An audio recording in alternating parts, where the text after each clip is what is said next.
Riavako malala ao amin'ny tompo ho aminareo mandrakarivane ny fahasoavany Jesoa Kristy ilay tompo sy mpamonjy antsika. Amen. Fanokana tena ho amin'ny fanompona. Fanokana tena ho amin'ny fanompona. Zany indray riavako malala no hevitra lehibe azontsika raisina. Avy amin'ny mofinainantsika anio, filazantsara araka ny Luka toko 2, ny 9:30 hatramin'ny 9:70. Fanokana tena ho amin'ny fanompona.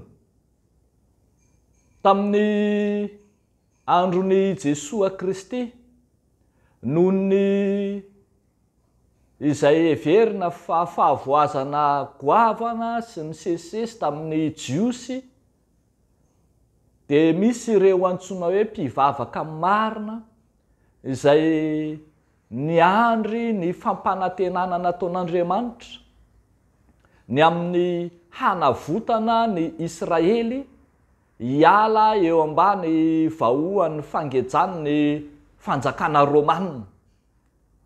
Misokajin'olona arak'izany tena nanokana ny tenany ho amin'ny fiambenam-bavaka mandra-piavon'izany andro heverina fa fanafahana azy ireo eo anatrehan'izay mpampahory sy mangeja azy ireo zany.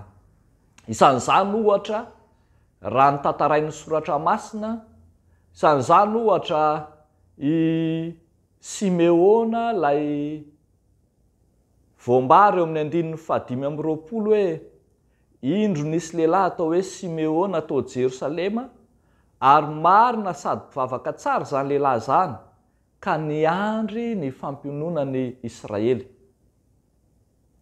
I Josefa avy any Arimasia lay naka ny faton'ny tompo, dia voalaza ao amin'ny Marka toko 5:20 fa isan'ny olona izay niandry ny fampanantenana ny amin'ny fanjakan'Andriamanitra. Ambarany Kleopasy, lay iray amin'ireo lahy ho any Hemosy rehefa nitsangana tamin'ny maty ny tompo, fa i Jesoa Kristy no nantenaina mba hampionona ny Israely hitondra fampiononana. Eto dia hitantsika ihany koa fa misy mpaminany vavy anankiray antsoina hoe Ana, izay nanokana ny tenany ho amin'ny fanomponan'Andriamanitra mandra-pahatonga izany fotoana ny fampanantenana izany. Dia hitantsika eto ny endrika ny fanokana tenany fa natokany ny vatany 7 taona ihany izy no nanambady, ary tao aorian'izay dia nitoetra ho mpitondran-tena nandritra ny 420 taona izy. Na dia vetivety monja aza ny fanambadiany, mbola mety tao amin'ny fahatanorany tsara, dia tsy nandoto ny tenany ho amin'ny fanambadiana fanondroany na ny amin'izay rehetra mety ho nasolo izany izy. Ny nataony kosa mandritra ny izay fotoana lava izay dia nanokana ny tenany ho an'Andriamanitra, ary ambara eo amin'ny 7:30 fa tsy niala teo ankianjan'ny tempolo izy, fa nanompo tamin'ny fifadikanana sy ny fivavahana andro sy alina. Nandrasany tamin'ny vavaka sy fifadikanana, nandrasany tamin'ny famonjena fiangonan'Andriamanitra ny amin'ny izay nahatamana azy tao amin'ny tranon'Andriamanitra ny andron'ny tompo, na ilay antsoina hoe fanavotana sy ilay fampanantenana.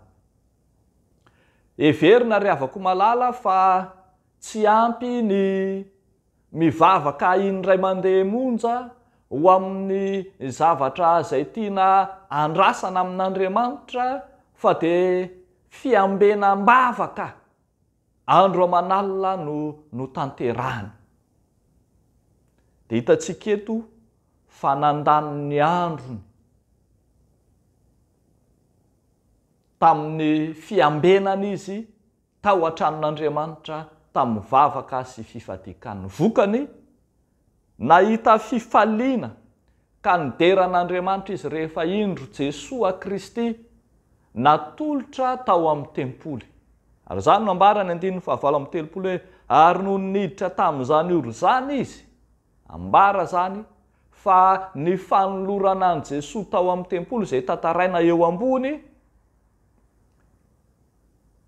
no fidirana ho ao amin'ilay ora ny fanavotana, ora ny fanantenana ho an'ny jiosy rehetra. Tsy mitsahatra miambina ny mpanompon'Andriamanitra. Tenin Jesoa Kristy mandrakarivo izany manao hoe mitandrema, miambena, mivavaha mba tsy hidiranareo amin'ny fankapanahy. Tsy mety raha tsy mivavaka mandrakariva isika ka tsy reraka. Zany fanompona raisitsika amin'Andriamanitra dia atao amin'ny fiambenam-bavaka.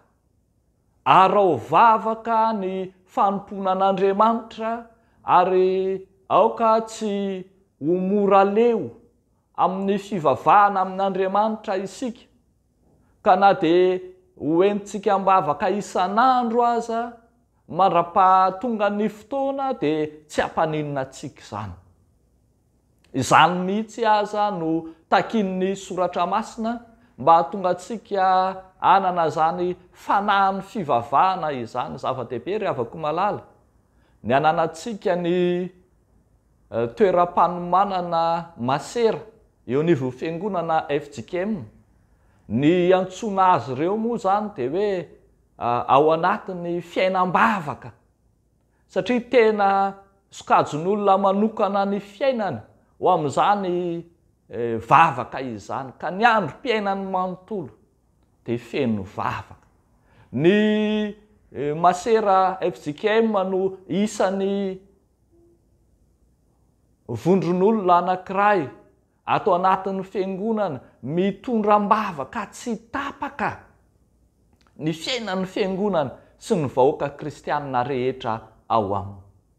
Ary tsy izy ireo ihany no asaina ao amin'izany fa isika rehetra mihitsy. Tsy sanatria mandodona an'Andriamanitra isika raha misy vavaka ka asandratsika tsy tapaka eo anatrehan'Andriamanitra zany, ka indraindray tsika ilay mpanahy hiteny ka tsy efa henin'Andriamanitra ve zany ka fatan'izay tokony ataony. Fa tena zava-dehibe ry havako malala ny faharitantsika amin'izany vavaka izany. Ny fanompona rehetra ataontsika arak'izany dia tsy fanompona mandeha ho azy, tsy fanompona ilaina teknika fotsiny sy ny amin'ny fahaiza-manao amin'ny fanatanterahana azy, fa tena fanompona arahana vavaka isan'andro, isan'ora. Eny na dia izay rehetra heverina ho mandeha ho azy eo amin'ny fiainanao azy, eo amin'ny fiainam-panomponao azy, dia arao vavaka tsy tapaka izany. Io asa mahadekona izay ataonao isan'andro io, toa ohatra nefa mandeha ho azy ny manaty rakitra, ny mizara kapoaka, ny mamangy tokantrano, fa saingy izao arao vavaka izany. Ny asan'ny mampianatra efa ataontsika isan'andro, efa mahazatra antsika, efa ho haintsika tsenjery mihitsy azy, saingy izao arao vavaka izany. Ny fanompontsika rehetra ao amin'ny fiangonana, eny na dia ny famonjentsika fanompo-bavahana isan-kalahady toa za rehefa mahazatra azy, dia izao manao hoe eto am-bavaka.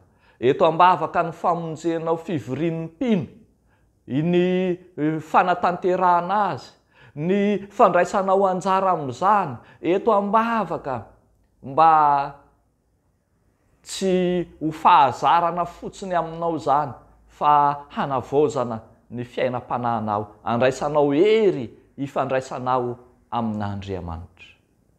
ny fanompotsika manontolo mihitsy raha fehezina dia apetrao tsy tapaka eo ampelatanan'Andriamanitra. Aoka anana fitokanana sy fanokana tena ho amin'ny fifandraisana amin'Andriamanitra isika, indrindra manokana ho an'ny fanompoana izay ataontsika. Dia ho an'Andriamanitra irery any ny voninahitra. Amen. Ivavaka isika ry havako. Tompo Andriamanitra rainay tsy toa, misaotra anao dia misaotra anao zahay fa miteny aminay tsy tapaka ianao, manome ohatra modely ho anay eo amin'ny teninao ianao, ary ianao Jesosy mihitsy no efa nanokana ny tenanao teo amin'ny hazo fijaliana, nanokana fotoana tany Getsemane, tany an-tendrombohitra hivavahana isan'andro, eny isan'alina. Tianao ny iainanay izany ka dia vonina izay Tompo, ametraka ny fiainam-panomponay izay rehetra noraisinay taminao eo anatrehanao, ka anananay fifandraisana tsy tapaka sy mitohy maharitra aminao Andriamanitra. Fa mivavaka izay Tompo Andriamanitray amin'ity andro anio ity, vavaka manokana ho an'ireo kristianina indrindra ao anatin'ny fahaverezan'asa, ireo izay tsy hanasa, ireo izay mitady asa, entinay eo anatrehanao Tompo. Asehoy fa tsy ataonao mitovy ny manompo anao sy ny tsy manompo anao, ka dia aoka ianao hijery azy ireny hatrany. Mamarana ny vavakay izahay dia mahatsiaro ny fiainam-bavaky ny Masera FJKM, ny toeram-panomanana Masera eo anivon'ny Mamre. Ianao Jesosy ampahatra azy ireo amin'ny fiainam-bavaky efa ataony, ary anohana azy ireo amin'ny lafiny rehetra mba hahatonga azy hahajoro ho fanasin'ny tany hatrany. Dia amin'ny anaran'i Jesosy nanaovanay izany vavaka izany. Misaotra Tompo. Amen.